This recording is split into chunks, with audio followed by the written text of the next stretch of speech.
Hi, everybody. This event is a part of the San Francisco Mensa speaker series, and we have a great speaker today. My name is Pia Smith. I am the host and moderator of the talk today from Harry Michaels. Harry Michaels will be reading an excerpt of his most recent book, Coping with Life. It's a study in adaptation. He will try to answer questions about the dire situation of our democratic way of life and how we view ourselves as a nation, and will show us how much stems from pedagogical teachings, educational philosophies, and religious persuasions. In other words, how we were raised. Please put any questions you may have in the chat. And it's a pleasure to introduce our speaker today, Harry Michaels. Thank you. Thank you for having me, and good afternoon. What I have is an excerpt from a book I've recently published titled Coping with Life, a study in adaptation, and it deals with views on religion, education, and psychology as ways to better cope with the challenges of child development and successful adult life. What prompted my interest initially is the dire situation we are currently in with respect to our democratic way of life. We are facing challenges that could alter significantly the way we view ourselves and the future of our progeny. My inspiration was from his book, Man's Search for Meaning, by Victor Frankl, MD and Ph.D. First of all, I should preface my presentation by saying that I was raised as a Roman Catholic, and so I refer to this particular religion as a framework in which to couch my thoughts and ideas. However, as I grew up and older, I found that this form of religious persuasion did not satisfy my quest for a deeper sense of reality and spirituality.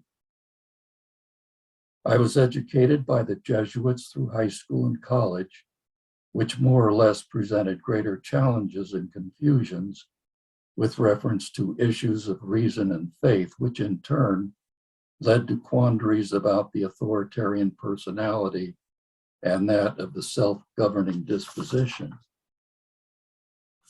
I've often wondered why we have such divergent political views on how we structure our lives. We have liberal and conservative positions that seemingly, under political stress, move us to such extremes of personal bias that compromise and resolution become virtually impossible, and the loss is to the detriment of all. Unless, that is, we are threatened as a tribe from an external enemy, such as in the case of World War II. We coalesced into a unitary force and very effectively defeated the aggressor. Then why in times of peace do we breed such internal conflicts and dissension so that dire competition emerges rather than cooperative bipartisan civility? These are the kinds of questions that are the substance of my essay. First and foremost, let me define what is meant by autocratic on the one hand and democratic on the other. According to accepted definitions, autocracy is government in which one person, or in some cases a few, such as an oligarchy, have virtually uncontrolled and unlimited authority over others, such as the power of an absolute monarchy. This has been the case in most societies in the past. Democracy, on the other hand, is a system of government in which all the eligible members of the state are governed by their elected leaders, who in turn are subject to dismissal if not proven worthy of those positions. I will be throwing out some thoughts and perspectives that I will first of all admit will likely pose disagreements. My intent is more to generate thoughtful discussion because I do believe that we come closer to truth when we look at any issue through many lenses and facets. We are, after all, an organism of humanity that comes from one original reality, what we normally call God, the ultimate truth. I think I understand what the Pope meant when he entered the statement on Facebook some time ago. He said, "The Catholic Church is not an institution, it is a love story." This may or may not have been a response to my criticism of the Roman Catholic Church.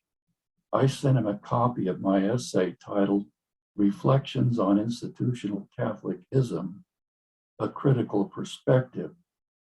My book was a response to the ways in which the institutional authoritarian structure of the Catholic Church has created disturbing conflicts for Catholics in the area of faith and morals, because there is no flexibility or accommodation for the natural evolution of man's consciousness and need for individuation of character development.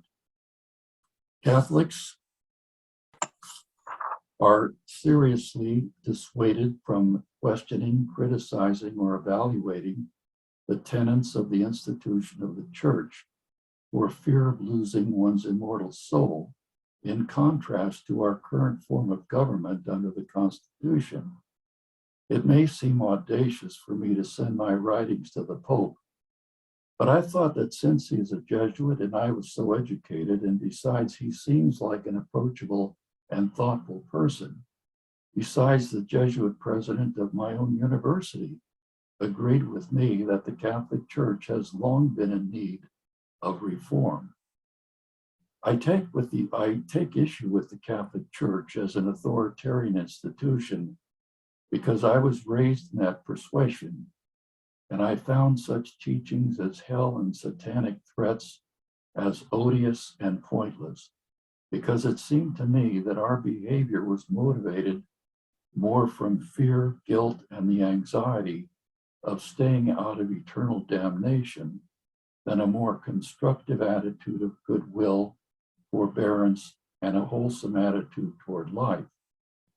It does seem to me, however, that there are roots of love and goodwill in the Church that emanated from its spiritual origins before it became a religious political institution during the time of Constantine I and his, quote, donation of Constantine, close quote, and the Council of Nicaea in 325 AD. It was during this time that Constantine granted the newly established papacy the power to engage in temporal and civil affairs, as well as dominion over territories of Judea, Greece, Asia, Thrace, Africa, and the entire Western Roman Empire, while leaving Constantine with imperial authority in the Eastern Roman Empire. This then led to the Great Schism of 1054 over the issue of papal power. I do not place evil in the world as coming from a demon or satanic influence that exists in a person such as the devil, nor do I believe in a God who would create such a destiny for his creations. I am of the opinion that evil comes from within ourselves through ignorance and twisted pedagogical influences in our developmental years. I would like to quote from a source that I thought expresses an interesting view on the nature of God by the author Vincent Bugliosi. As a child in parochial elementary school, his book was titled Divinity of Doubt, in which he cites an event in his childhood. He said, "One day the priest came to visit our classroom and told us how good God was. I asked the priest why, if God is all good, he would put people on the earth who we knew were going to end up in hell. The priest's answer was that God gave us all free will so that we could choose to go to heaven or to hell, and that God was not responsible for the choices we make. Yes, I said, but if God is all-knowing, He still knows what path we are going to take before we take it. So I still don't understand why he would put people on earth that he knew were going to end up in hell. The priest, of course, had no answer, so he just walked out. My mother was raised as a Roman Catholic and very devoted to her church protocols. My father, a Ph.D. biochemist, was raised as an Armenian Orthodox Catholic, but did not practice any religion as an adult. My early religious training was from the parochial schools and the Jesuits through high school and college. I know what it's like to grow up in an authoritarian, faith-based versus scientific, reason-based environment. And since the authoritarian was mandated by my mother's church, I was raised in that persuasion. I think what the Pope was referring to when he said that church is a love story is the bright side of the papacy and all autocratic systems of life. The papacy in particular because of the direct perceived link with God through Jesus of the cross. Autocratic systems are a way of providing patriarchal or fatherly protection and emotional security. The downside is that in order for one to enjoy the feeling of emotional security that an autocratic system provides, one must give up one's own individuation and sovereignty as to faith and morals and self-regulation to some perceived higher human authority. Not everyone wants to live that way, so we have a great psychological conflict over it. I think the days of patriarchy and fatherly protection are coming to an end, much as it has been in the political realm, such that authoritarian autocracy is giving way to democratic self-rule. However, some of us struggle desperately to hang on to the old way. Note the recent attack on our own Washington, D.C. Capitol building. While our elected officials were exercising the most profound duty of their office by certifying the Electoral College vote for President of the United States by a mob of warring protesters that were willing to destroy and even kill to retain what they believed were the safeguards of their emotionally secure way of life. We must recognize that we are all creations of a God of universal dimensions, not as we were taught as children of a personalized fatherly God who holds us morally responsible for all our sins and transgressions. So much for the religious dimension of autocracy.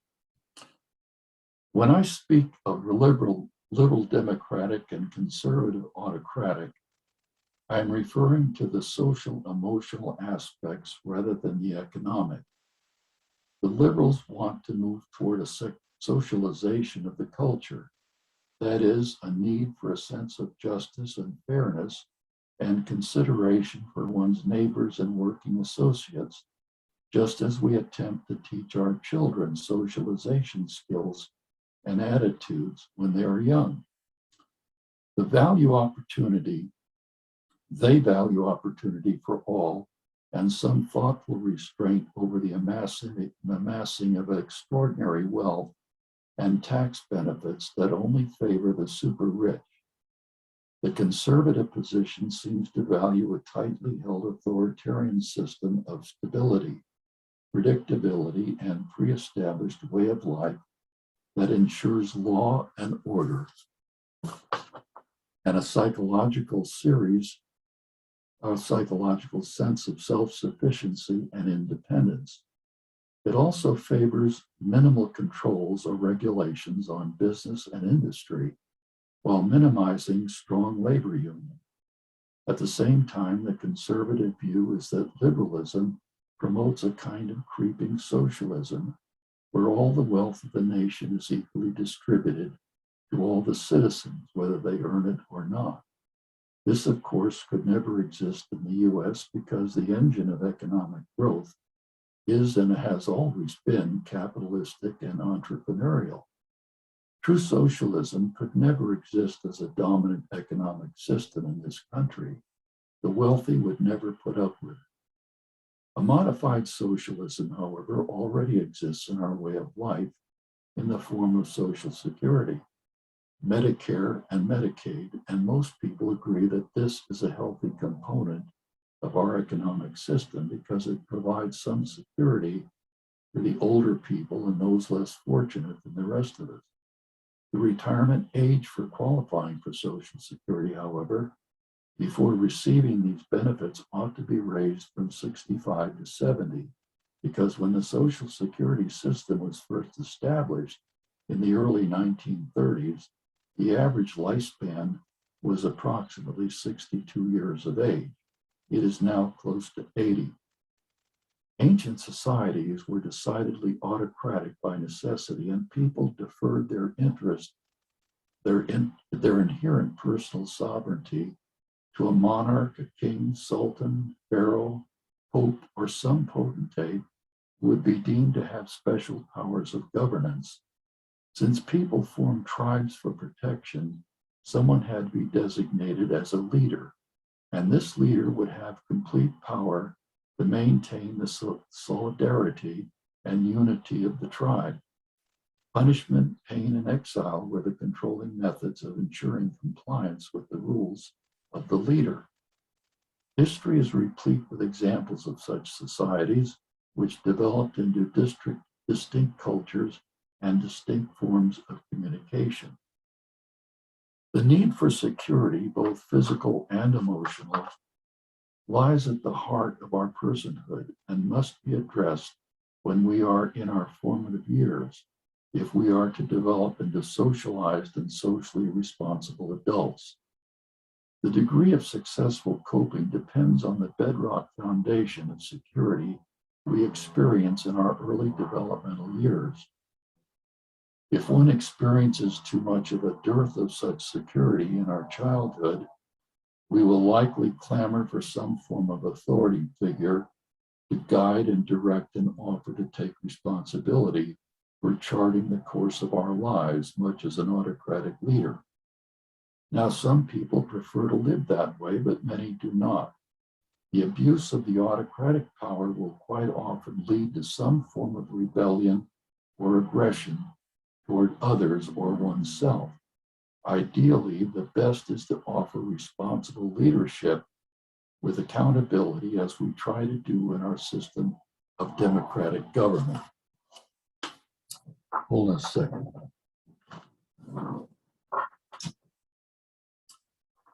Two ways of looking at human personality development can be described and analogously as roots and wings, and are sometimes questionably established in our character development. Indigenous security are the conditions that are so deeply rooted emotionally in our character as we grow from childhood to adulthood. Some of us are given firm roots as a foundation, but not the wings of independent development, and must rely later on some external form of authority to guide our mental, emotional, and spiritual lives. Opting for a continuation of this relationship is what produces the traditional conservative personality. It is a perpetuation of what has already been established as laudable and reliable, even by dictatorial and sometimes harsh pedagogical administration. However, there is another vital aspect of human life that must move toward the unknown and the undiscovered that brings us the benefits of modern medicine, communication, transportation, and technology, and a growing awareness of the possibilities of life on this planet. It seems that during issues of stress, we tend to become more entrenched in the primary persuasions of how to live, and that's where the trouble begins, because people can unfortunately digress into confusion and belligerency, as it has in our federal administration. Either autocratic or democratic can go to extremes that amount to a combative disposition, leading nowhere, and we wind up with hostile stagnation instead of intelligent cooperation looking for consensual agreement for the betterment of all. We must learn to become more objective and circumspective at times like this, so that emotionalism doesn't obscure, as Lincoln said, the lights of our better angel. So how did we human beings get from where we were to where we are today? It seems humans in general have a disposition on the one hand to advance and generously support the society for the betterment of all. And on the other hand, there are those who only wish to exploit what already exists for their own personal benefit and self-interest, which is to conservatively retain the established structure and prevent the progress of change and growth. The former recognizes that in order to achieve the ideals of freedom, justice, opportunity, and productivity for all, we must practice the responsibility that is inherently required, because freedom, justice, and opportunity is nothing but fantasy, and a destructive fantasy at that, without responsibleness, as Victor Frankl put it. And we are only expressing our felt civil rights without recognizing that socialization is functional when we recognize that we can only accomplish and produce with the cooperation of others. That is, management cannot produce without labor, labor cannot produce without management. We cannot practice the ideals without recognizing that it takes an awareness and consideration of the needs and interests of others as well as ourselves. American society today has been called nihilistic and narcissistic, and hence almost to the point of self-destruction. So much so that we as a people cannot even trust our leaders in government to do what is right for all of us. There is so much self-interest under the guise of patriotic fervor that children no longer know with surety just what this country stands for, and the cherished ideals that many people have sacrificed their lives for have become tarnished and even discarded. This is a sad state of affairs and cannot be tolerated. I have no data or experimental design to back up what I'm about to say with respect to the authoritarian personality, but I do think that there are clues as to how we develop toward authoritarian dependency, or toward a bold thrust toward progressive thinking and individuation of character. It has to do with the kind of pedagogical training one gets as a child. If the child is allowed its sense of freedom to express what he or she feels without threat, and with the sense that what the child perceives about herself or himself is respectfully regarded before the age when the brain fully matures, that emerging person will grow to have a strong sense that who he or she is has value, and the self-confidence that what the child wants and desires in life has a currency and a direction worth pursuing and being responsible for. There are antecedents to child development that account for an authoritarian personality. Samuel J. Warner, Ph.D., has enumerated several of them. In his book, Self-Realization and Self-Defeat, he talks about frustrations in childhood that lead to some form of insecurity, which in turn leads to some form of aggression and or super competitiveness, which socially is expressed as dominant submission or controlled subservience. The aggression stunts the child's need to love and feel love and feel love. Warner talks about how a buildup of resentment can reach a point where it can no longer be contained, and then in one form or another will break through and result in violence toward oneself or another.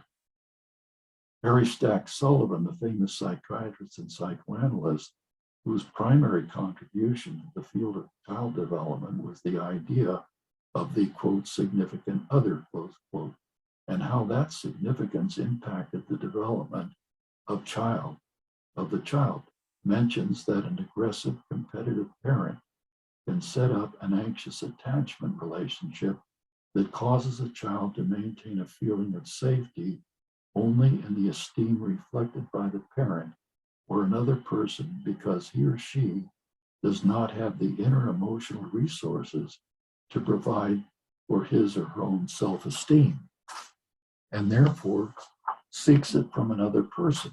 And this is often the basis of failed or sustaining narcissistic relationships.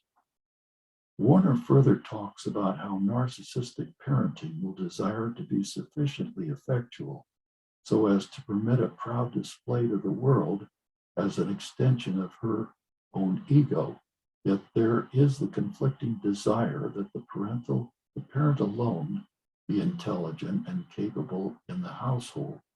The result of this conflict is often a merciless goading of the child toward unattainable heights of accomplishment, an outward rejection of the child for not meeting these actual impossible levels of attainment, and an inner resentment over the child's actual accomplishments and level of maturation. Such a child becomes neurotically anxious over signs of emerging capabilities and uniqueness. Impelled by his anxieties and wish for acceptance toward the never land of perfection, and repelled from the dangerous possibilities of actual, though mundane, accomplishments, he settles for the safe haven of servitude and obeisance to authority and power. The authoritarian conscience, too, patterned after this parent, may be most protective and supportive when the adult invites the world through his actions to pity and despise him. The solution to this dilemma is often abject dependence and submissiveness. According to Warner, by giving up his will by self-infantilization, he finds escape at least from parental rejection because of the competition implicit in maturation, although he is bound in any event to be disparaged and scorned for ineffectuality, fancied or real. Though through yielding his initiative and integrity, submerging his volition and mental processes within another person, and assuming a passive receptive relation to a larger and apparently stronger individual, he can participate in the will of the larger person and sense a primitive omnipotence through this annihilation of selfhood. This, I think, is the essence of the authoritarian personality. Warner goes on to further describe the kind of child development that we later see in the type of adult that becomes stunted in its reach for full functioning, independence, and individuation. He says, we often find the parent who alternates between over-severity and spoiling, between unrealistic verbal supervaluation of the child and disparaging and shaming, the cause is generally being a lack of genuine affection in the parent, who for her or his own reason is unable to give it. In its stead are found the inner alteration of hostility and guilt, a sequence which explains the outer alteration between lionizing the child as a rediscovered favorite toy and humiliating him as a necessary but much resented evil. The child's resulting self-concept and self-esteem are accordingly chaotic, and his infantilizing reluctance to yield to primitive power operations is therefore understandable on the basis of defensive needs. Guilt and anxiety on the part of a parent as a result of unfulfilled personal aspirations can be projected onto a child in very destructive ways and results in a parent-child dynamic in which the parent chastises the child for not living up to an ideal of accomplishment, and then alternately berates the child when it fails to live up to the parent's needs and expectations. In such a case, the child feels never so safe with the competitive parent as when he or she is cute and ineffectual, and never so in hazard of rejection as when he manifests maturity and power. The authoritarian conscience, too, patterned after this parent, may be most protective and supportive when the adult invites the world through his actions to pity and despise him. Furthermore, where there is guilt, there will be a need to suffer, and where there is a need to suffer, innate intelligence will be perverted from creative goals and deflected toward a habitual fabrication of pits and snares for self-entrapment and self-hurt. To become truly comfortable with oneself and one's parents, a child must feel uninhibitedly in love with his family in order to feel free to express his creativity. Finally, Warner says if we select two groups of children, those with loving parents and those with essentially rejecting and competitive ones, we have analogs of subjects. For the loved and therefore emotionally secure children will go through their developmental years under the pressure of hunger, self-realization, desire for companionship, sex, and so on. The unloved children will have, in addition to these pressures, the added anxiety of anticipating severe rejection concerning things which are beyond their control. Further, the strongly anxious individual is less able to tolerate the abstract or ambiguous. He wants to know and to know definitely, for he is perplexed by too many unanswered questions emanating from the world within. He desires concreteness in the world without to compensate for the inner indefiniteness and to overbalance the ill-structured feelings which beset him, feelings which are severely disquieting and yet have no adequate identifiable cause. This seems to be the underlying characteristic of the authoritarian personality that must have indisputable leadership and therefore vulnerable to the persuasive arts of the consummate con man. Not too long ago, a series of subjects for responses were submitted to members of Mensa, and I thought it was worth participating, so the following are my responses to the questions. What is a successful life? In my view, a successful life is when one recognizes and highly regards their essential value and manages to find a way to project themselves and their work into the world with love and consideration for themselves and others. What ideals, if any, are worth dying for? In his book, Man's Search for Meaning, Victor Frankl wrote, "A man who becomes conscious of the responsibility he bears toward a human being who affectionately waits for him or to an unfinished work will never be able to throw away his life. He knows the why for his existence, and he will be able to bear almost any how. Conversely, such values are worth dying for." What is the best form of government? Eric Hoffer, the celebrated waterfront writer and poet, once wrote, "No matter how noble the objectives of government, if it blurs decency and kindness, cheapens human life, and breeds ill will and suspicion, it is an evil government." What is beauty and how important is it to a happy life? I do not think beauty is a consensual validation of some object such as a painting or a piece of beautiful music, or even a sunset on the Nile. I think it is the acknowledgement and appreciation of the majesty of life and our existence in the universe. If one lives with such an attitude, I think they will be happy and peaceful. In a more mundane sense, if one can look forward joyfully to their day's work, and then look forward joyfully to spending their evenings with family and friends, they will have a beautiful life. What are ethical pricings and greed? Adam Smith, who lived from 1723 to 1790, in his classic economic writing, The Wealth of Nations, wrote, "What improves the circumstances of the greater part can never be regarded as an inconvenience to the whole. No society can surely be flourishing and happy, of which the far greater part of the membership is poor and miserable." What is the best education? In my view, education is the preparation of the young for effectively assuming the interdependent responsibilities of adulthood.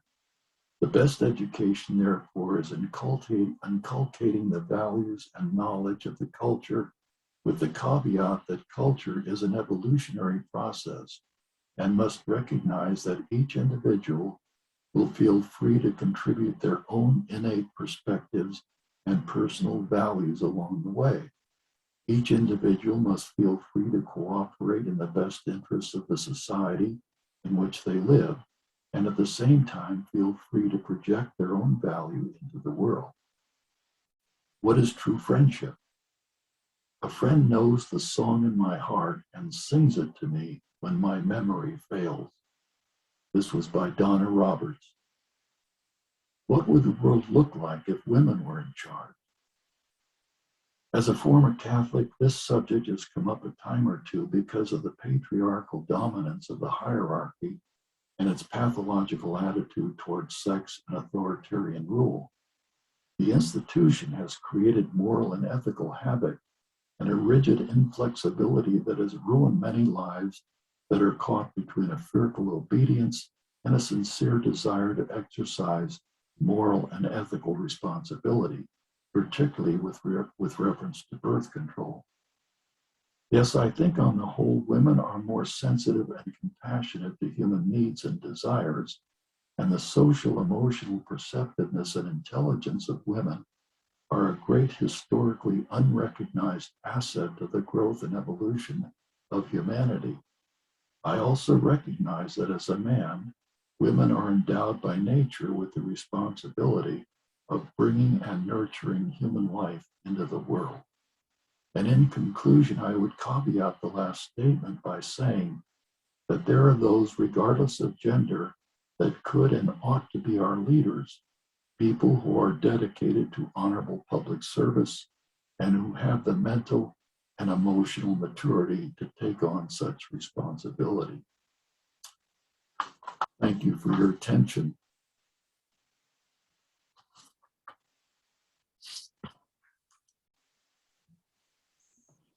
Sorry, the microphone was under the chat box. Thank you so much, Harry. That was very interesting and thought-provoking. We do have some questions.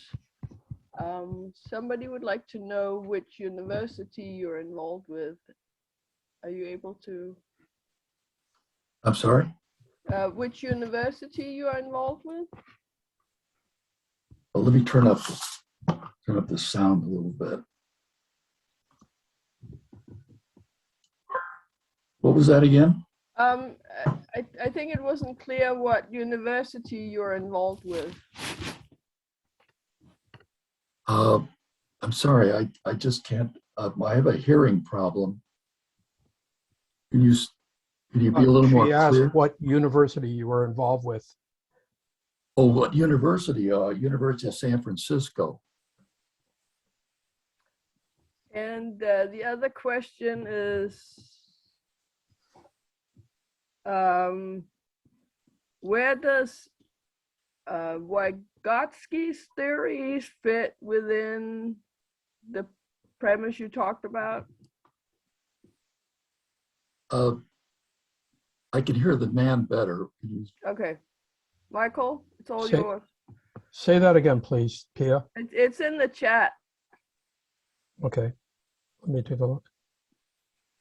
What was that again?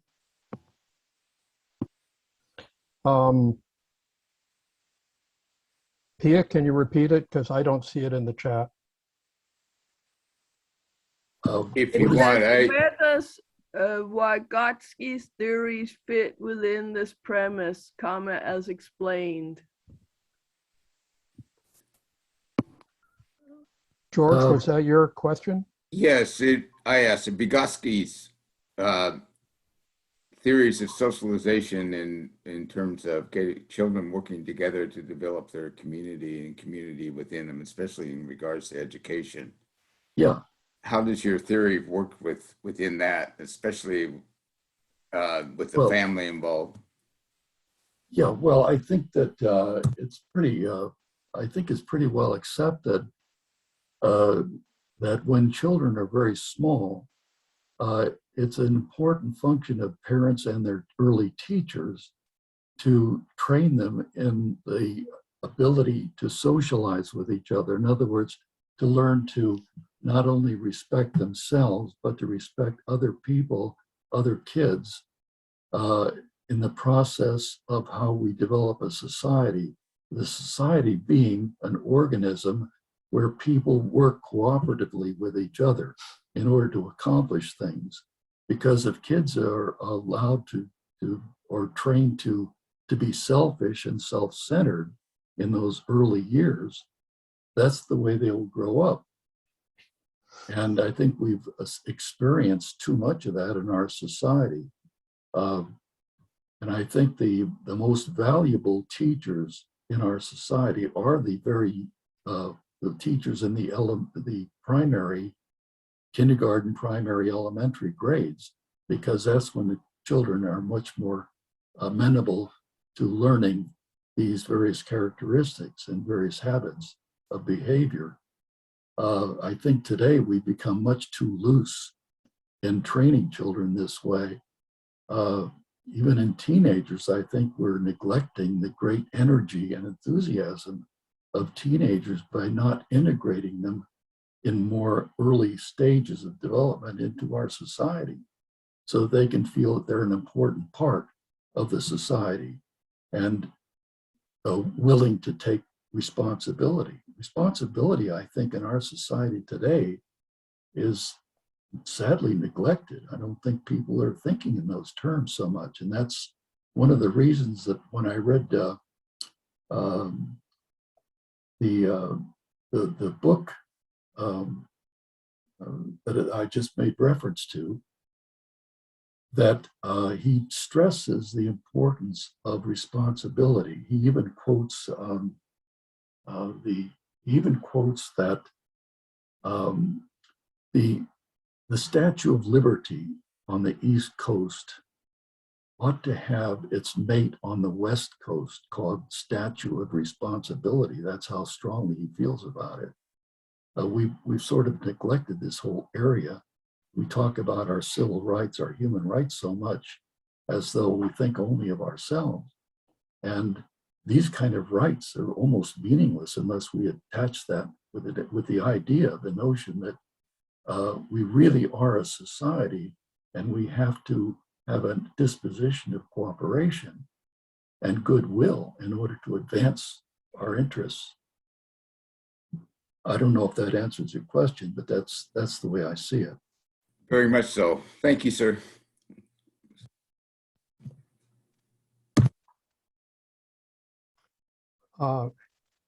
Harry, I had a comment. You mentioned something about Social Security. Yes. And you referenced life expectancy, and I think you used one of the common misconceptions about life expectancy. The change in life expectancy is almost entirely a tenfold reduction in infant mortality. That life expectancy may well have been 62 at the time Social Security was created, but if you live to be 65, and you could expect to live almost 13 years after that, a male.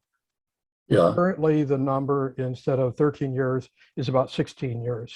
So there's not any appreciable difference in actual longevity. Oh, There really? is a great difference in life expectancy. Uh-huh. Well, I know a lot of us are beating the odds. I mean, I'm almost 91. And congratulations. Thank you. So, and my wife is too. So we're kind of beating the odds there. Wealthy and well-fed people have better odds than the average. Yeah. Yeah, I think that's, I have read that, yeah.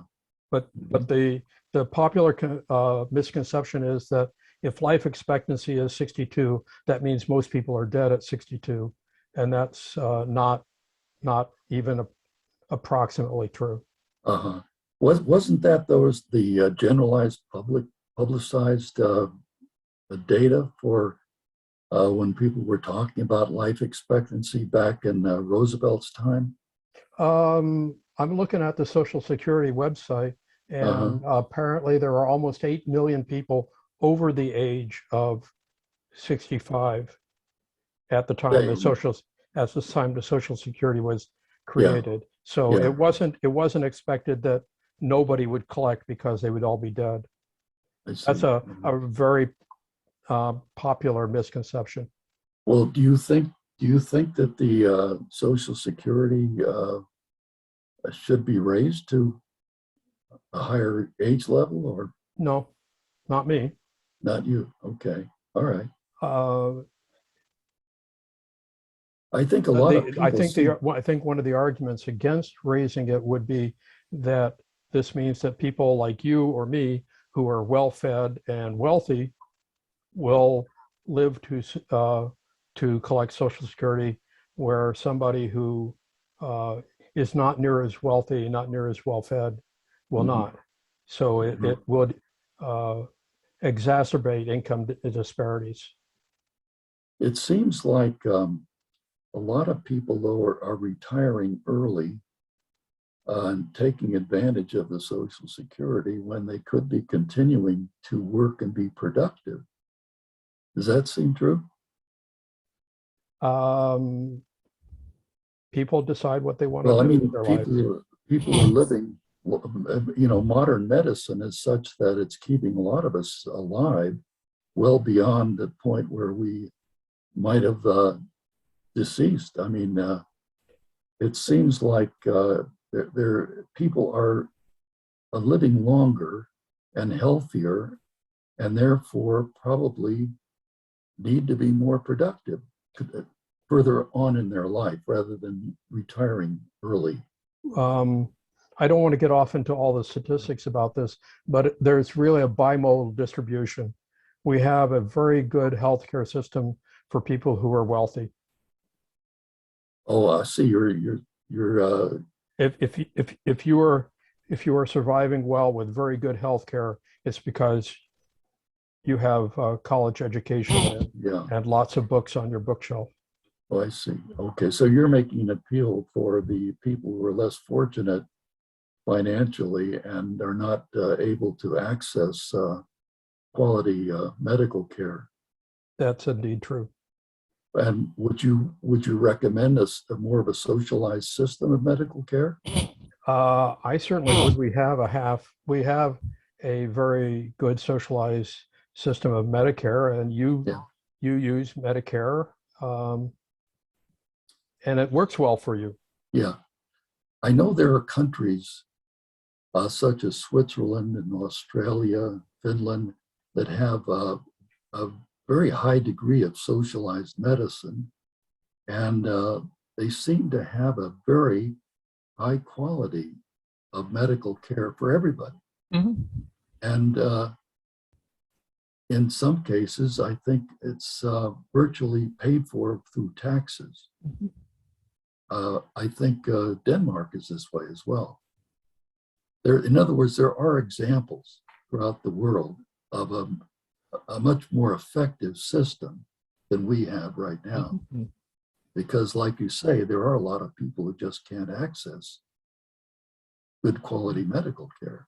Anyway, I certainly didn't mean to dominate. Mary has her hand up and wanted to ask a question. Yeah. Yeah, thank you. I typed it in the chat. You talked about certain personalities being set before the complete maturation of the brain.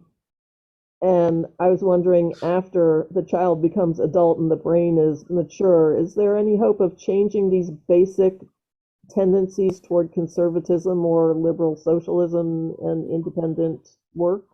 Yes, I think modern research today on the brain is showing that the brain is really much more pliable and malleable, and there's a great amount of research being done on how the brain can be influenced even as an adult to change its attitudes and habits and so forth. As a matter of fact, there's a wonderful book that I just got through reading. Let me bring it over here. This book is called Behave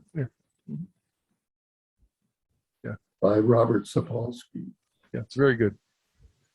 Yeah, this book goes a long way to describing all the current research that's being done on human behavior, both good and bad, and all the influences that can affect further development of the brain. Because I know when I was going through grad school years ago, the common thinking was that once you got to be beyond 5 years of age, you were stuck with whatever you had, you know, as far as mental activity, brain activity. But that's proving to be quite wrong, and having to rethink everything all over again. So this is a wonderful book. So I think that's a very hopeful thing, actually, because a lot of us who grew up in very restrictive, prohibitive environments, inhibited in ways of our development, find out that we don't have to be victimized by this kind of upbringing. We can change our behavior, change our attitudes. It seems to me that people can become more socially liberal rather well, but the gaining of self-esteem that the child raised without that authoritarian environment has seems more elusive. I'm sorry, would you repeat that? I apologize, I've got a pretty bad mic. The self-esteem part of it, that children raised in this conservative, restrictive environment don't get. It seems to be harder to acquire in adulthood than the just becoming more aware of your responsibility to society and being more liberal socially. Well, I think if I understand your question, it's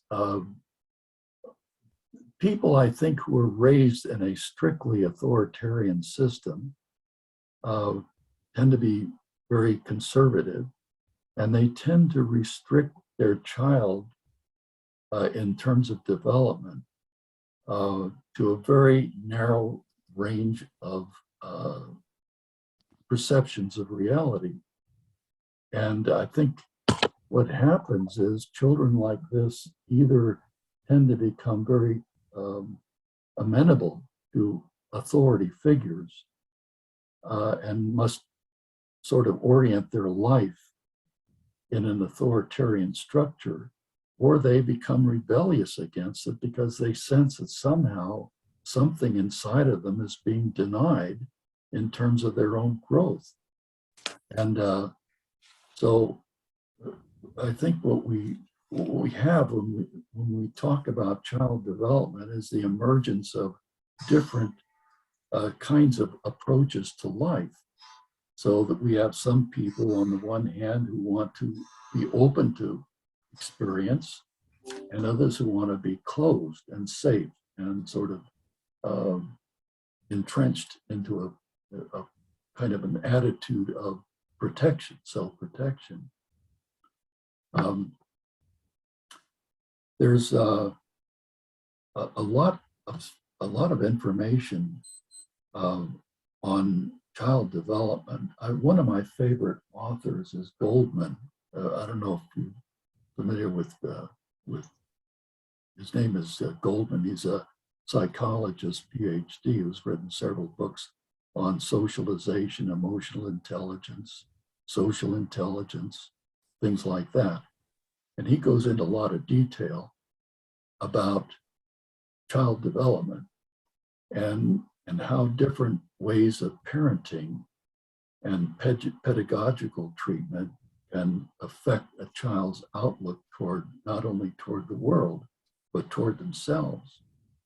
And so I think sometimes people who grow up too constricted, too inhibited, feel somehow denied the opportunities of a full life. And I think it causes a lot of disturbance in a person's life and how they make their choices and decisions. A lot of times people make their decisions and choices on the basis of need rather than desire. And then it becomes kind of very problematic because it leads into what's often called a codependent relationship, where people are kind of looking to each other to satisfy unmet childhood needs, which they can't do for each other. So it causes terrible problems in marriage. So that's kind of the way it looks to me. Yes. If you would like a copy of the essay that Harry wrote, then please email me at speakers@sfmensa.org. Thank you very much, Harry, for your talk. It Quite was welcome. Thank you for very listening. thought-provoking. Yes, thank you.